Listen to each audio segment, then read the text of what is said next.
Goeiemôre, my naam is Marlene. Ek is van die Legacy Building program. Wil vir julle kom vertel hoe die Legacy Building my lewe verander het. So kan julle lewe ook verander word. Jy kan in 2 ure 'n dag by jou kinders bly elke dag van jou lewe. Ek het 'n matriekkind en ek was voorgestel aan iemand vir hierdie program. En soos julle weet, is 'n matriek 'n baie besige jaar vir mammas wat nie voltyds kan werk nie. So dit was my grootste probleem. Hoe gaan ek al hierdie dinge vir my kind gee en doen as ek nie voltyds by hom kan wees nie? En die Legacy Building het my lewe kom verander, dat ek by hom kan wees vir sy matriekjaar.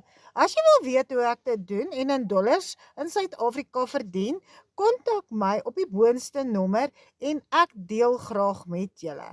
So, komment hier onder dollars en ek kom terug na jou toe.